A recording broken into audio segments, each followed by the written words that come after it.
नमस्कार, स्वागत है आपका एक नई वीडियो में। एक बहुत ही इम्पोर्टेंट एयरक्राफ्ट जिसके बारे में आज हम डिस्कस करेंगे उसका नाम है P-8I aircraft. Yes, P-8I aircraft navy का एक बहुत अहम एयरक्राफ्ट है। नया इंडक्शन है नेवी में। इसको जानना आपको इसलिए भी जरूरी है कि हिंदुस्तान की जो सिक्योरिटी डिफरेंट फोर्सेस कर रही है ना, उसमें नेवी का योगदान भी बहुत ज्यादा बड़ा है, क्योंकि हमारी जो मैरीटाइम बाउंड्री है, समुद्री बाउंड्री है हमारी, वो बहुत लंबी चौड़ी है। तो उसका जो आंख नाक कान वाला हिस्सा है, उसमें से एक हिस्सा P-8I एयरक्राफ्ट है जो नेवी इस्तेमाल करती है इनपुट्स लेने के लिए, इंटेलिजेंस लेने के लिए, अपनी जो बाउंड्री है उसको सुरक्षित बनाए रखने के लिए। तो आइए जानते हैं इसके बारे में। सबसे पहले जान लीजिए कि P-8I और P-8 पोसाइडन या P-8A, ये दो नाम है ना, एक जैसे साउंड करते हैं।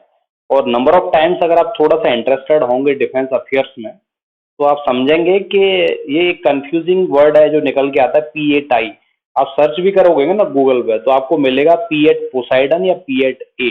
P-8I ज्यादा नहीं मिलेगा आपको कहीं भी। तो इस डिफरेंस को जान लीजिए। ये जो एयरक्राफ्ट है P-8I, हमने लिया है अमेरिका से, यूएसए से लिया है। यूएसए में बोइंग कंपनी है जो इसको बनाती है। उस कंपनी ने इनिशियली जब इस एयरक्राफ्ट को बनाया था, उसका नाम रखा था P-8 Poseidon aircraft. P-8 Poseidon, जैसा कि अमेरिका इसको इस्तेमाल कर रही है, तो P-8A भी इसको बोल देते हैं। ओके, लेकिन जब इंडिया ने इसको परचेज किया, तो इसमें कुछ चेंजेस प्रपोज किए। बोला इसमें कुछ ये चेंजेस डालो आप, तब हम इसको खरीदेंगे। और कुछ मॉडिफिकेशंस हुए इस एयरक्राफ्ट के अंदर। तो P-8 पोसाइडन जो एयरक्राफ्ट था, वो इंडिया में आते आते क्या बन गया, P-8I बन गया। ओके, तो P-8I एक ऐसा एयरक्राफ्ट है जिसका बेसिक प्रिंसिपल है, बेसिक तरीका है, फंडामेंटल है, सब कुछ वो P-8 पोसाइडन ही है। लेकिन क्योंकि ये इंडिया में इस्तेमाल हो रहा है, कुछ मॉडिफिकेशंस इसमें कर दिए गए हैं, कुछ और चीजें इसमें इंस्टॉल कर दी गई हैं, और इंडिया में इस्तेमाल हो रहा है, इसलिए इसका नाम बदल के P-8I कर दिया है। P-8I वर्जन है वो सिर्फ इंडिया में इस्तेमाल होता है, पूरी दुनिया में और कहीं पर भी इस्तेमाल नहीं होता। तो ये बेसिक डिफरेंस जान लीजिए आप। P-8 और P-8I एक ही है, सिवाय कुछ फंक्शंस के, कुछ टेक्नोलॉजी के। ओके, ये जनरल कैरेक्टरिस्टिक्स हैं इस एयरक्राफ्ट की। ये प्रोपल्सन प्रोपल्सन मतलब ताकत कहाँ से आता है, इंजन किस तरीके का है इसका। ओके, तो आप अगर फोटो में भी देख पा रहे होंगे ना, तो दो इसमें इंजन लगे हुए हैं, राइट विंग और लेफ्ट विंग में, जो एग्जॉस्ट बेसिस पे काम करते हैं। कहने का मतलब इनटेक आगे से हवा खींच के ना, पीछे से जो इसका इंजन का थ्रस्ट है वो जनरेट करते हैं, और नीचे पास करते हैं उस एयर को। जो पीछे की साइड में टेल यूनिट है, टेल यूनिट में जाता है वो हवा, और उससे एक ऐसा फोर्स थ्रस्ट क्रिएट होता है जिससे इसे उड़ने को ताकत मिलती है। तो ये काम होता है दो इंजन के थ्रू। ओके, इसमें लिखा भी है 27,300 पाउंड थ्रस्ट ये इतना जनरेट करता है हर एक इंजन। ओके, तो इंजन एक होता है प्रोपेलर टाइप का इंजन, एक होता है इस टाइप का इंजन जो आप देख पा रहे हैं, जैसे CFM इंजन हम बोलते हैं। तो ये इसमें प्रोपेलर टाइप का नहीं है, क्योंकि बड़ा एयरक्राफ्ट है। प्रोपेलर टाइप का जो इंजन हम इस्तेमाल करते हैं वो जनरली छोटी एयरक्राफ्ट में इस्तेमाल करते हैं। लेंथ इसका ऑलमोस्ट 39.47 मीटर है, 40 मीटर लेंथ इसका लंबाई है। काफी ज्यादा हो जाता है 40 मीटर का लंबाई। और विंग स्पान, जो विंग एक दूसरे के जो जैसे हॉरिजॉन्टल ये खड़ा होगा, तो एक टिप से दूसरी टिप जो लेंथ होगी ना, इसकी लंबाई तो समझ गए आप, स्टार्टिंग से एंड वर्टिकल। हॉरिजॉन्टल में जो लंबाई है उसको विंग स्पान बोलते हैं, वो भी ऑलमोस्ट बराबर ही है, 37.64। तो 40 मीटर के बराबर ही मान सकते हो आप। तो 40x40 का एयरक्राफ्ट है ये बोल सकते हो आप। हाइट है इसकी 12.83 मीटर, काफी हाइट है। Maximum take off gross weight, इतना वेट लेके ये उड़ सकता है 85,139 किलोग्राम। बहुत ज्यादा वजन लेके ये उड़ सकता है, ये आप समझ सकते हो। तो काफी मतलब चीजें अगर ट्रांसपोर्ट भी करनी है तो उनको ले जाने में आसानी से ले जा सकता है। जो नेवी की रिक्वायरमेंट है उसकी, उसके अनुसार इसका कंस्ट्रक्शन है, आप ये बोल समझ सकते हो। स्पीड इसकी 789 किलोमीटर पर आवर है। जनरली ट्रांसपोर्ट एयरक्राफ्ट है, उनकी स्पीड थोड़ी सी कम होती है in comparison to fighter aircraft और अदर टाइप्स ऑफ एयरक्राफ्ट। तो फिर भी काफी स्पीड है इसकी 789 किलोमीटर पर आवर। क्योंकि जनरली हम जिन एयरक्राफ्ट में उड़ते हैं ना, पैसेंजर एयरक्राफ्ट में कोई अगर आप बैठे रहे होंगे, इंडिगो, स्पाइसजेट, जो भी एयरक्राफ्ट है, वो 500 से 600 के बीच में ही उड़ता है किलोमीटर पर आवर पे। तो मैक्सिमम स्पीड इसकी 789 किलोमीटर पर आवर है, जो कि काफ़ी अच्छी बोल सकते हो आप। ओके, बारिश 1200 प्लस नॉटिकल माइल्स तक ये जा सकता है, मतलब ये जा सकता है इन द सेंस, जा तो आगे भी सकता है, लेकिन फ्यूल की कुछ कैपेसिटी होती है ना, जैसे आपका फ्यूल टैंक होता है बाइक का, कार का, उसे भर के आप कहाँ तक जा सकते हो। तो इतनी रेंज तक टॉप अप लेके फ्यूल लेके इतना उड़ सकता है, ये समझ लो आप। 12,496 मीटर तक हाइट, सीलिंग मतलब हाइट, इतना ऊंचा ऊंचाई तक जा सकता है।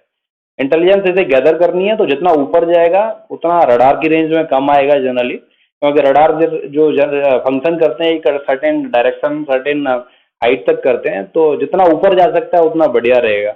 और रडार के नज़र से भी आउट रहेगा, फिजिकली तो खैर देखा ही नहीं जा सकता, तो चीज़ों को एक्वायर करने में इसको आसानी होगी, तो बढ़िया बात है, ये हाइट काफ़ी गेन कर लेता है।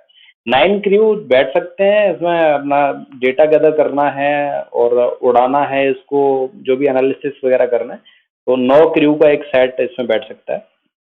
ओके, तो ये फीचर्स हैं, जनरल फीचर्स हैं इसके। ये समझ लीजिए P8 पोसाइडन, इसमें P8 पोसाइडन की अगर मैं बात कर रहा हूँ ना, तो आप ऑटोमेटिक समझ जाइए कि P8I भी इसमें इंक्लूडेड है, थोड़े बहुत चेंजेस के साथ में। ओके, तो P8 पोसाइडन रोल इसका समझिए मैरीटाइम पेट्रोल एयरक्राफ्ट है। इसका मतलब क्या होता है?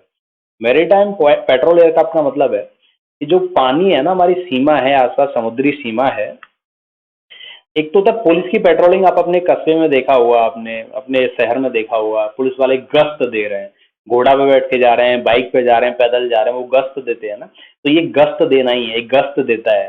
तो समुद्र की सीमा इतनी बड़ी है, उसे मतलब पैदल तो नहीं चला जा सकता, ना गाड़ी से चलने में फायदा है, क्योंकि जो पेट्रोलिंग करनी है, गश्त करनी है, वो पानी के ऊपर करोगे, उस एरिया में करोगे, तभी तो समझ में आएगा ना भाई। हिंदुस्तान की जो सीमा है, वो सीमा मतलब ऐसा नहीं है कि बिल्कुल पानी बिल्कुल पास में टच कर रहा है जमीन के, विशाखापट्टनम में, कोचीन में, तो वही है।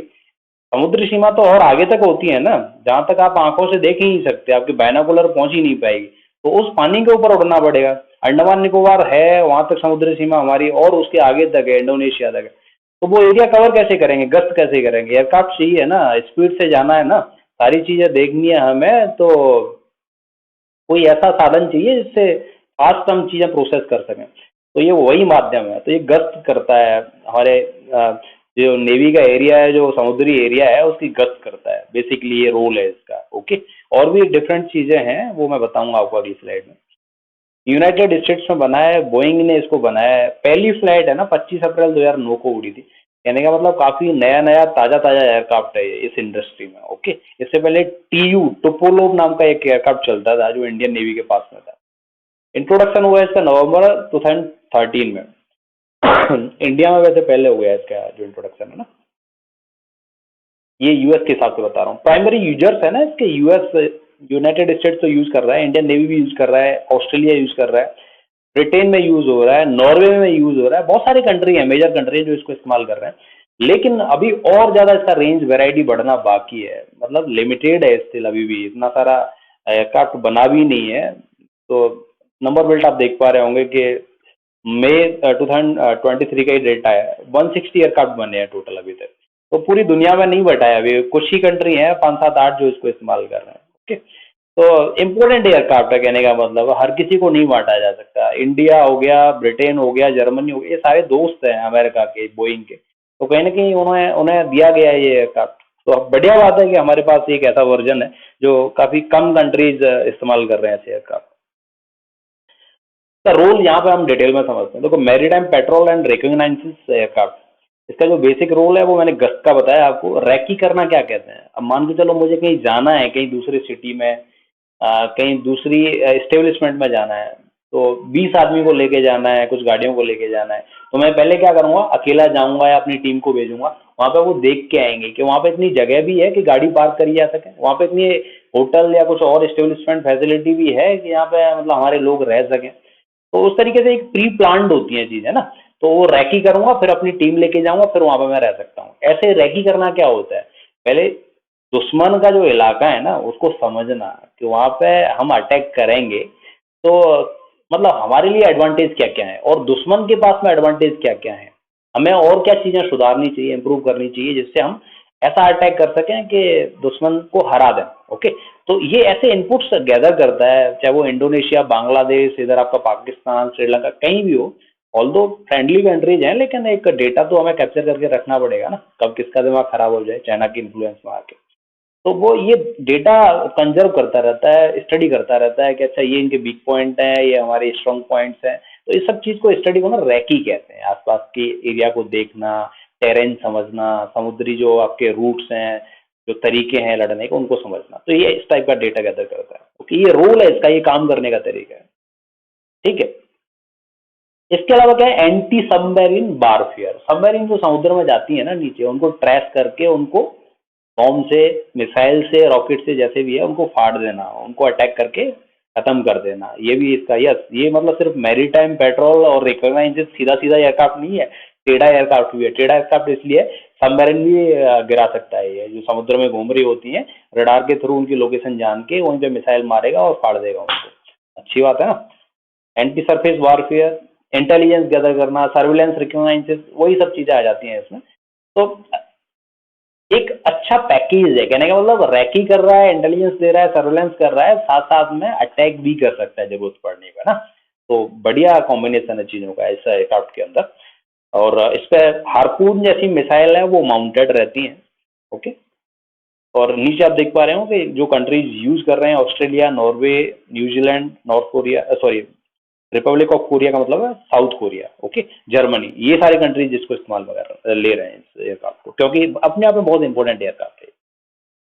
इंडिया ने कब सोचा कि इसको हम इस एयरक्राफ्ट को इंक्लूड करते हैं, और किस एयरक्राफ्ट को इसने रिप्लेस किया है? तो इंडिया को विचार आया कि हमें एक ऐसा एयरक्राफ्ट चाहिए, क्योंकि हमारे पास में जो टोपोलो TU-140 एयरक्राफ्ट था वो काफी पुराना हो गया था। ओके, उसे रिप्लेस करने के लिए हमें नया एयरक्राफ्ट चाहिए। और ये जो एयरक्राफ्ट है उस टाइम पे क्या है, चर्चा में था, मार्केट में था। तो 2008 से नेगोशिएशन स्टार्ट हुए, प्रोसेस स्टार्ट हुआ, धीरे धीरे क्या हुआ, 2012 में हमने इसको ले लिया। अमेरिका में हैंडिंग टेकिंग ओवर हो गया दिसंबर 2012 में, और 2013 से हमारे यहाँ पे ये उड़ना शुरू हो गया। तो 2009 में बनाया एयरक्राफ्ट, 2012 में हम लेके आ गए, मतलब काफी नया नया ताजा ताजा माल आया और उसको हम लेके आ गए। तो नया एयरक्राफ्ट, न्यू एयरक्राफ्ट आप बोल सकते हो, new induction in Indian navy, इस एयरक्राफ्ट को। तो शुरुआत में हमने 8 ऑर्डर किए थे एयरक्राफ्ट, लेकिन 8 के बाद में इसका हमें सही लगा, ये एयरक्राफ्ट बढ़िया है, सही तरीके से ऑपरेट कर रहा है, और हमारी डिमांड भी ज़्यादा थी, तो 4 फिर हमने ऑर्डर किए। वो 4 2021 तक आते रहे। 2021 तक आते आते क्या है, हमारे यहाँ पे टोटल 12 एयरक्राफ्ट हो गए। ओके, तो PATI टोटल इंडियन नेवी में आज के टाइम पे 12 एयरक्राफ्ट है। 2 जगह पे INS हंसा गोवा में, और INS रजाली तमिलनाडु, चेन्नई के पास में जहाँ पड़ता है, वहाँ पे ये लोकेटेड है, वहाँ पे इनका बेस है बना हुआ। तो इस तरीके से इंडिया ने एक्वायर किया TU को रिप्लेस करने के लिए, और 2 फेजेज में एक्वायर किया, 8 और 4, 2012 और 2021, ये 2 एक्विजिशन हुए हैं। ठीक है। डेल एंड PATI, क्योंकि P8 और बेसिकली जो कॉन्सेप्ट है वो अमेरिका का है, तो हमने कुछ मॉडिफिकेशंस करवाए इसमें। वो बेल, भारत इलेक्ट्रॉनिक्स लिमिटेड ने योगदान दिया, डाटा लिंक कम्युनिकेटर्स बनाए जिससे कि अपना डेटा एक्सचेंज कर सके दूसरे एयरक्राफ्ट के बीच में। Okay, and identification of friend and foe, IFF जो सिस्टम लगा हुआ है इसके अंदर, वो भी बेल द्वारा बनाया गया है। तो इसमें और भी फीचर्स इंस्टॉल किए गए हैं, डाले गए हैं, इसको और मजबूत बनाने के लिए, बेहतरीन एयरक्राफ्ट बनाने के लिए। ओके, और मेड इन इंडिया की झलक दिखाने के लिए। ओके, तो बेसिकली जो एयरक्राफ्ट है ना, ये इस्तेमाल में आया है, जो चर्चा में भी रहा है कई टाइम पे। MH370 क्रैश हुआ था, मलेशियन एयरक्राफ्ट, तो उसको सर्च ऑपरेशन के लिए इस एयरक्राफ्ट ने पार्टिसिपेट किया है। डोकलाम स्टैंड ऑफ में भी इनपुट्स इस एयरक्राफ्ट के थ्रू लिए गए हैं, और पुलवामा अटैक 2019 में जो हुआ था उसमें भी इस एयरक्राफ्ट ने रोल अदा किया है अपना। तो समय समय पे अपना जो रोल है ना वो डिफाइन कर रहा है एयरक्राफ्ट के, मैं हूँ, मैं अपनी प्रेजेंस दर्ज करा रहा हूँ, अपना काम कर रहा हूँ मैं। ओके, तो अच्छा पैकेज है इंडिया के लिए। कंक्लूजन में यही कहना चाहूँगा कि इतने बड़े मेजर कंट्रीज हैं इस एयरक्राफ्ट को इस्तेमाल कर रहे हैं अपने देश की डिफेंस को, नेवी को मजबूत करने के लिए, तो इंडिया के पास में भी ये एयरक्राफ्ट है, तो ये सर एक सकारात्मक पहलू है इसका। दूसरी बात क्या है कि ये जो एयरक्राफ्ट है एक कॉम्बो के साथ में है कि रैकी भी करेगा, इंटेलिजेंस भी गैदर करेगा, साथ में मिसाइल भी छोड़ सकता है जरूरत पड़ने पर। तो इसका रोल है काफ़ी क्रिटिकल हो जाता है इंडिया के लिए। ओके, और हमारे पास में इतनी बड़ी लंबी बाउंड्री है, कोस्टल बाउंड्रीज हैं, तो इन सबको संभालने के लिए, सही दुरुस्त रखने के लिए चीज़ों को, हमें ऐसी एयरक्राफ्ट की ज़रूरत है रियली में, जो पुरानी टेक्नोलॉजी से आगे बढ़ते हुए नई टेक्नोलॉजी का इस्तेमाल कर रहे हैं और बेहतरीन डेटा हमें दे पा रहे हैं चीज़ों को एनालाइज करने के लिए। Obviously good choice for Indian navy, I think. Okay, तो विद दिस एक क्वेश्चन और आपके साथ पास में इसका आंसर आपको करना है कमेंट बॉक्स में। Which aircraft has been replaced by P-8I aircraft? So if you know the correct answer of this question, so please do comment in the comment box and write the correct answer. Okay, and if you like to listen such type of topics on daily basis, so please do subscribe my channel Scoremate KV, and फिलहाल इस video को देखने के लिए thank you very much and जय हिंद।